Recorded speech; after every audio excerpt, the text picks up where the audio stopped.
shida kubwa iliyopo kwa Simba kusuasua kwenye nyendo za usajili kwa msimu huu 2025-2026. Hasa tatizo kubwa ile usajili, changamoto kubwa iliyopo ni uongozi mbovu ndio unapelekea tayari ufanisi mkubwa wa klabu ya Simba unasuasua na usimame kwenye njia. Kwa hiyo mpaka sasa hivi naamini ndani ya Simba hakuna ushirikiano wala umoja. Ili mjenge nyumba kwa pamoja lazima kwanza ndani mwe mmeshikamana, ndio nje mnaweza mkapambana mpaka pamoja. Lakini shida iliyopo kwa mtazamo wangu mimi kama shabiki wa Simba Sports Club, naamini kilichopo ndani Simba haina nguvu ya muunganiko kwa pamoja. Otherwise at least hatuko sawa kama wenzetu wa upande wa pili ambao ni wapinzani wetu wakubwa ambao ni Yanga Sports Club. Na umezungumzia swala la uongozi, labda kwenye swala la uongozi imekaa vipi? Ni kiongozi gani ambaye unaona kabisa kwamba anawakwamisha? Mwenyekiti wetu Murtaza Mangungu ndio ambaye watu wamkubali. Unaona bwana? Babu hata juzi tuliona kwenye mkutano mkuu wa Simba tayari aliingia, lakini hakuwa na ajenda wala hoja kuijenga Simba na kusimamisha Simba iendelee kusimamisha katika ile sudani ya nguvu moja.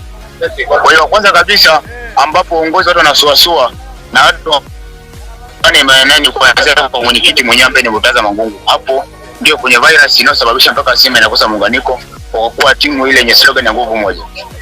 Na tumeona kwamba kuna baadhi ya wachezaji ambao wanatajwa kwamba huenda kuondoka klabu ya soka Simba, mtu kama Jean Chazi ambaye inaelezwa kwamba ameuzwa kwenda Uarabuni, klabu ya soka CR Belouizdad.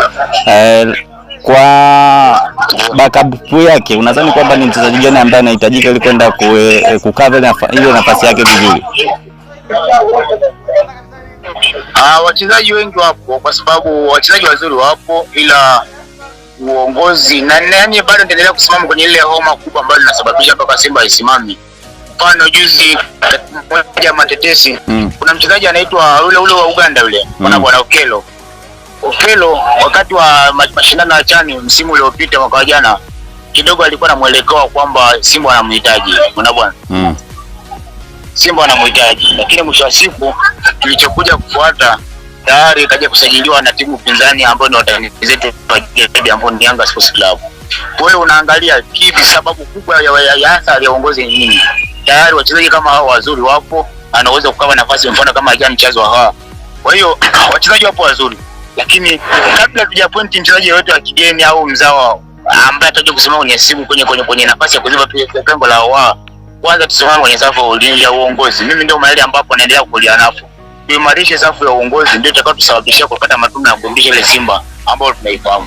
Kwa hiyo wachezaji wapo wazuri wa kimataifa na wazawa wapo ambao wanaweza kuziba pengo la wao na lisionekane, kwa sababu wapo wachezaji wakubwa walipita Simba pale.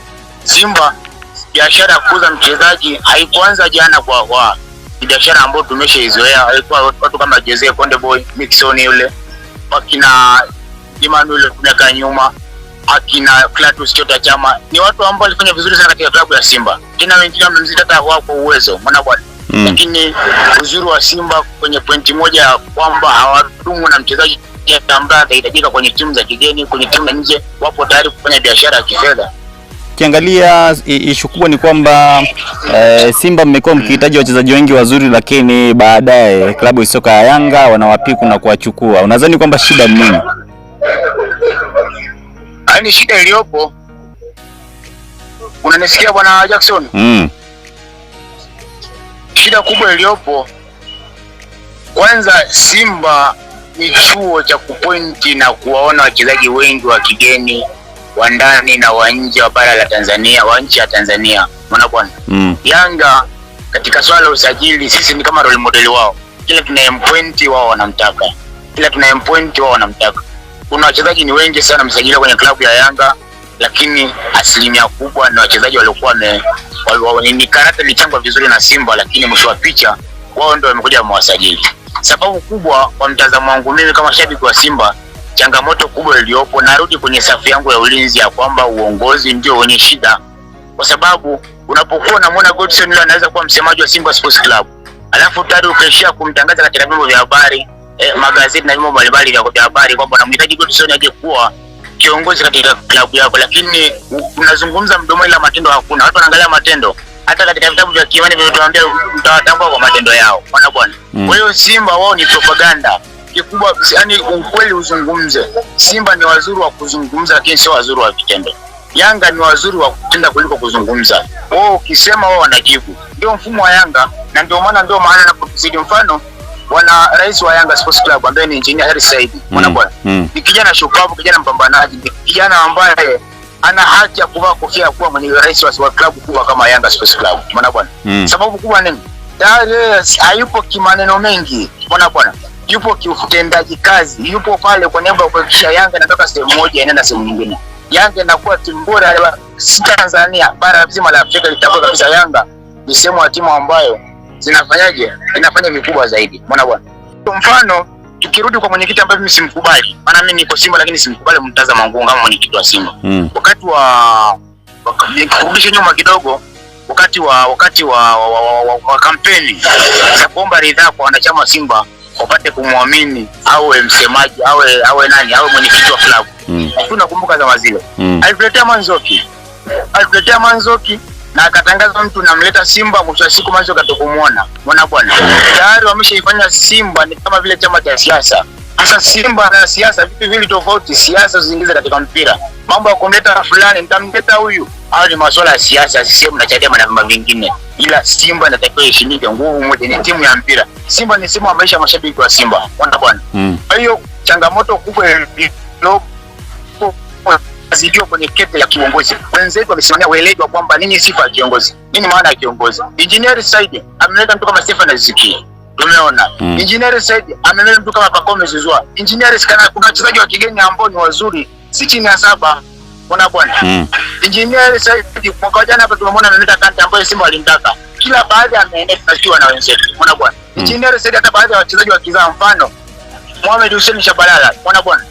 Bado amedumu katika Simba zaidi ya miaka 11, lakini ni mchezaji ambaye kwa upambanaji wake kwa alipokuwa anipambania Simba na umakini na uhodari alionao bado bado pengo lake linahitajika kuendelea kuwepo pale Simba kupambania logo ya Simba. Yaani kutokana na uongozi mbovu na udhaifu wa timu. Mbona bwana? Sababu tayari pale wenzetu wa Yanga wamwangalia club, wameangalia maslahi mapana zaidi ya club kuliko maslahi binafsi. Pale Simba shehe wapo kwa niaba kuangalia matumbo yao. Yaani wamefanya kama vile Simba chama cha siasa kile, kila mmoja anavutia kwake. Yaani mtu afanyi kwa niaba Simba isogee, anafanya kwa niaba tumbo lake lisogee. Au sio maisha?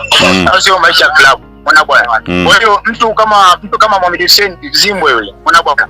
Kama Simba ingekuwa serious singeenda Yanga, lakini tayari leo Engineer amechukua na ameenda pale Dar es Salaam Yanga Afrika. Mbona bwana? Leo tayari kijua wenzetu wako vizuri zao za uongozi. Leo Engineer Hersi Said ni mjumbe wa kamati ya vilabu duniani nafikiri. Mbona bwana? Kwa nini kapata uongozi mkubwa kiasi hicho? Ni ufanisi na ubora wa utendaji kazi wa klabu yake na ufanisi wa utendaji kazi wa uwakilishi wake vyema katika soka la Tanzania na Afrika nzima kwa ujumla. Niambie Mangungu, Murtaza Mangungu, Afrika nani anamtambua kwenye uongozi? Mbona bwana? Hiyo changamoto kubwa ni uongozi. Mangungu must go. Huo ndio msimamo wangu kama shabiki wa Simba kutoka Tanzania. Bwana sawa. Na kwa kumalizia, tumeona issue ya Musa Pinpin Kamara kwamba majeraha yanaweza kumfanya akaondoa klabu ya soka ya Simba. Kwa nyinyi Simba ili mnalichukuliaje?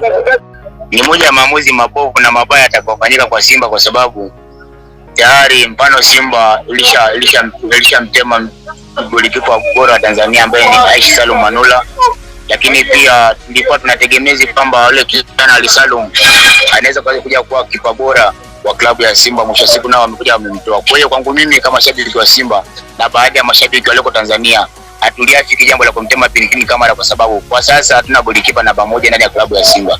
Pinpin kaonyesha uwezo kimataifa na kitaifa. Leo utakapomtoa tayari Simba itakuwa kila siku ni ya kuanza upya. Kila siku itakuwa inajengwa upya. Sasa hicho tunachokisemea, tayari viongozi wako makini swala la usajili na kutoa wachezaji. Kila siku tunajenga timu. Ndio hicho tunachobezwa na wadani zetu wanachosema kwamba atakuja kuchukua kombe mara 10 mfululizo. Sio uongo. Kwa Simba hii wenzetu wanaweza kuchukua kombe mara 10 kwa sababu angalia mtu kama golikipa wa Yanga, Diarra. Bwana bwana. Diarra juzi tunamwona kwenye nchi ya Mali, kataka 90 mara moja na mara 2. Kila mmoja kamuona. Kaonyesha uwezo mkubwa kwenye taifa lake. Ila ikuja kwa bahati mbaya ni mipango iliyosukwa na klabu na taifa lake kwa ujumla. asingeaminika kwenye taifa lake kama kwenye klabu hajaaminika. Leo mchezaji kama majeruhi, lakini uwezo wake ni mkubwa. Kwa nini msimpe muda mkamwamini, baada ya muda tena karudi kwenye form na kuendelea kupambana? Kwa hiyo kama lilokuwa kubwa tayari ndicho ninachokisema, viongozi wanasajili na kuachia wachezaji kwa mihemko, hawako makini. Wale uongozi wa Simba ingekuwa kuna watu makini kama katika viongozi wa siasa kama hayati Magufuli, wale wangetubu ule na kufukuzwa kabisa katika uongozi wa Simba, timu ikaanza upya kwa alipokuwa, sababu tayari uongozi umekuwa mbovu, haufai. Ndio sababu kubwa ya kila kitu kinafanya kwa kubahatisha. Kwa hiyo binafsi kama mashabiki wa Simba hatuafiki Pinpin kama atakuja kutema katika klabu ya Simba, bado tunamwamini na uwezo anao. Hakuna golikipa wa Simba kwa sasa mwenye uwezo kuziba pengo la Pinpin kama.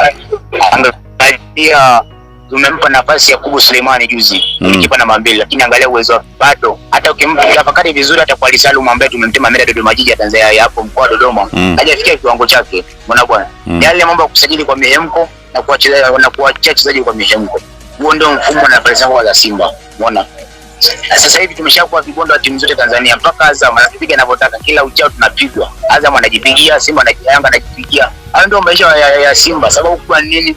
Timu ni ya kuunga, hakuna yani, hatuna first 11 ya kudumu. Leo napangwa fulani, kesho anatolewa, kesho nakuwa fulani. Leo nampa Pinpin kama goli namba 1 namweka nani kwa mfano. Kama ni Yakubu Suleimani, bado ana fitness yoyote ya kuweza kuisaidia Simba kimataifa, wala kupambana timu wala kupambana na golikipa hata wa Yanga pale Diara, kwamba anaweza kupambana eti aonyeshe uwezo, wala tukamfananisha kwamba huyu kidogo atingise anaweza kuleta kashikashi kwa mpinzani wetu. Hicho kitu hakiwezekani. Kwa hiyo bado uongozi ndio changamoto. Naeleza kwamba Issa Fofana golikipa klabu ya soka ya Azam huenda akachukua mikoba ya Kamara. Hili hapa limekaaje na huenda akavaa viatu vizuri vya Kamara? Hapo kidogo afadhali kama itaita wanasema Pinpin Kamara hapa kamchukua Fofana yule wa Azam. Kidogo afadhali kama kuna mahali atakuwa, lakini kiasi binafsi ule kipa wa Azam bado namuona uwezo wake anao. Unaona bwana, uwezo anao. Kwa hiyo kama kweli, kwa sababu uongozi ndio kila kitu. Sisi mashabiki na wanachama wa Simba wanaendelea kuwa zungumzaji pembezoni, lakini kichungu chenyewe kinawapishi pale ndani ya klabu. Wao ndio wana uwezo wa kuamua lipi lifanyike na lipi liachwe. Kama atafikia tamati ya kumtoa Kamara wakamchukua Fofana, sio mbaya, kidogo afadhali, lakini umakini uendelee kuhitajika ili kujenga Simba. Isiendelee kupambaniwa kwa mihemko, kupambaniwa kwa niaba ya kuitoa sehemu asiti klabu ya Simba sehemu moja kutoka sehemu nyingine. Kwa hiyo kidogo afadhali anaweza kupambana dhidi ya Pinpin Kamara. Hilo naliamini mimi.